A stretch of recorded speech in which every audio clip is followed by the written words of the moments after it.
Alors dans les autres critères qu'on s'est donnés, c'est que les jeux permettent de développer une démarche de recherche. Pour exagérer un peu, je dirais que c'est pas le jeu qui nous intéresse, c'est la manière qu'on a de le résoudre. Et presque, à la fin, le jeu on peut le jeter, il est cassé.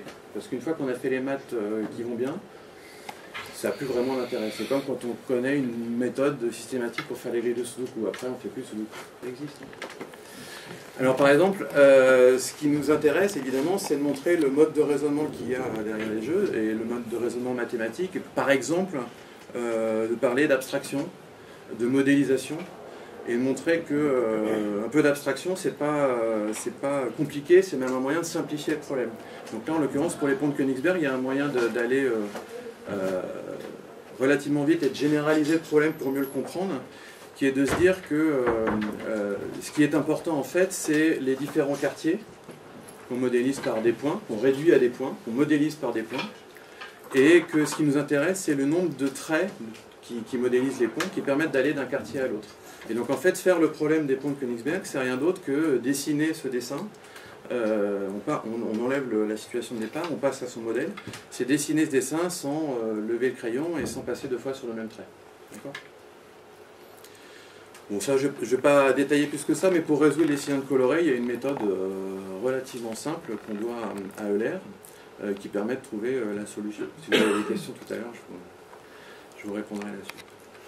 Alors, ce qui nous semble important aussi, c'est que le fait qu'il y ait des contraintes, des consignes simples, font que le visiteur qui fait les jeux n'est pas trop contraint et peut du coup explorer assez largement. Et donc évidemment, le but du jeu, c'est qu'il se pose des questions sur les jeux qu'on lui fournit. Alors ça, c'est une citation dont je ne me souviens plus de l'auteur, qui est valable pour les mathématiques, mais qui est valable pour les sciences de manière générale, évidemment. On ne dira jamais assez, la première qualité d'un mathématicien, c'est de savoir se poser les questions avant de chercher à les résoudre. Et le but de produire des jeux qui ont des consignes relativement simples, c'est de permettre de se poser des questions qui ne sont pas très compliquées, mais qui sont relativement immédiates, on va dire, mais qui sont intéressantes à chercher. Alors qu'est-ce qu'on entend par explorer un problème en mathématiques ? Ça veut dire déjà se demander s'il y a une solution. Ça, on y reviendra tout à l'heure, mais nous on propose des jeux qui n'ont pas de solution. Est-ce que c'est vraiment des jeux ? Ça, je ne suis pas qualifié pour le dire. En tout cas, un mathématicien qui travaille sur un problème de manière générale, c'est pas forcément au départ s'il y a une solution, mais qui va forcément être amené à se poser la question. Est-ce qu'il y en a une qui est meilleure que les autres ? Ça aussi, c'est une question qui est peut-être plus mathématique que ludique. Combien il y a de solutions ? Bon, après, évidemment, il y a des arguments de logique, est-ce suffisant, est-ce nécessaire, etc. Quels sont les paramètres du problème ? Donc, par exemple, la taille du quadrillage dans les cylindres colorés que je vous ai montré tout à l'heure. Qu'est-ce qui se passe si on agrandit la taille du quadrillage ? Est-ce que ça change la nature du problème ou est-ce que le problème reste le même ? Et qu'est-ce qui se passe si on modifie un des paramètres ? Alors, juste un petit point très très rapide, mais dans le cas des élèves, pratiquer une démarche de recherche active, c'est plus que souhaité, c'est préconisé par les programmes. Vous avez un extrait d'un programme de seconde qui correspond, je trouve, assez justement à ce qu'on essaye de faire avec les élèves quand on les reçoit au palais. Alors ce qu'il y a, c'est que mettre en œuvre une démarche de recherche en classe, mais peut-être que vous avez parlé des interactions l'éducation informelle, etc. hier, mais c'est pas forcément évident, parce que d'abord il faut du temps pour laisser émerger les questions des élèves, ça c'est clair.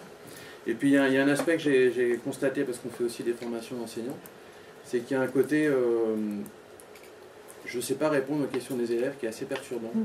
C'est-à-dire que pour faire une réelle démarche de recherche active avec les élèves, il faut qu'il y ait une espèce de lâcher prise. C'est-à-dire que le prof ne peut pas maîtriser tous les éléments du problème. Nous, ça nous arrive très régulièrement, alors que ça fait maintenant 7 ans que je travaille sur ce genre de problème, que quelqu'un du public nous pose une question à laquelle on n'avait absolument jamais réfléchi. Et ça, pour un enseignant, en tout cas pour certains, c'est pas complètement évident. Et c'est là où le médiateur scientifique peut avoir un rôle qui est intéressant, c'est-à-dire que on peut imaginer un prof qui vient avec ses élèves faire des récréations mathématiques au début de l'année, qui travaille sur ces récréations tout au long de l'année avec ses élèves, et quand vraiment il n'arrive pas à répondre à une question et que ça lui pose un problème, il se retourne vers le médiateur scientifique qui lui a présenté les jeux. C'est-à-dire que c'est une espèce de saut à l'élastique, mais avec un élastique, qui est quand même un peu plus agréable. Alors, en plus, ça c'est la cerise sur le gâteau, c'est pas le cas dans tous les jeux qu'on propose, mais quand même la plupart. Il y a en plus derrière les jeux est éventuellement un arrière-plan théorique extrêmement riche. Je ne vais pas trop rentrer dans les détails non plus, mais dans l'histoire des triangles magiques, là, ce qui est intéressant, c'est... vous voyez, là, on a placé les nombres pour que sur chaque côté du triangle, ça fasse la même somme, qui est 9 là, en l'occurrence. Et l'idée, c'est qu'on peut regarder les symétries du triangle et regarder comment on passe d'une solution à l'autre. Alors, ça a l'air de rien, mais ça permet de parler de la théorie des groupes à des enfants de CM1. Ce qui est... je suis assez fier qu'on réussisse à faire ça. Parce que c'est quand même assez compliqué, la théorie des groupes. Et puis un autre exemple, les cylindres colorés, il y a une théorie beaucoup plus générale, c'est ce qu'on appelle les carrés gréco-latins, notamment travaillés par Euler. Et si on agrandit la taille du quadrillage, il se passe des trucs relativement intéressants. Bon, ça, c'est pour rigoler, c'est la solution du 10 sur 10. Si on avait 10 cylindres de 10 couleurs, enfin 100 cylindres pardon, de 10 tailles et de 10 couleurs différentes, le résultat pourrait donner quelque chose comme ça. Et donc il y a, encore une fois, une théorie derrière qui est assez importante et qui est d'autant plus intéressante que les derniers résultats sont relativement récents. Donc ça permet de parler de mathématiques relativement récentes. Alors évidemment, il y a des limites à la pratique du jeu pour vulgariser les mathématiques. On peut considérer, enfin moi je considère que les mathématiciens sont forcément des joueurs. Pas que, mais on verra tout à l'heure. Mais en tout cas, un joueur, c'est pas toujours un mathématicien. Et par exemple, le fait de confronter les mathématiciens à des problèmes impossibles, oui, vous pouvez arrêter de chercher avec papier et crayon, c'est pas possible de faire ça. Sans passer 2 fois sur le même trait, vous n'y arriverez jamais. Donc c'est là où le jeu se termine et où les mathématiques commencent, parce que on est dans une situation d'impossibilité, donc il faut démontrer que c'est impossible, et donc il faut commencer là vraiment à faire des mathématiques et à réfléchir sur le problème. Alors, un autre exemple, c'est que un joueur qui a trouvé une solution, il s'arrête là. Un mathématicien, il va voir s'il y en a d'autres. Et alors ça, c'est une grosse difficulté pour nous, de pousser un joueur qui vient de résoudre un problème de triangle magique, de lui dire, est-ce qu'il y en a d'autres? Bon non, c'est moi qui veut passer à un autre jeu. Non, nous on lui pousse.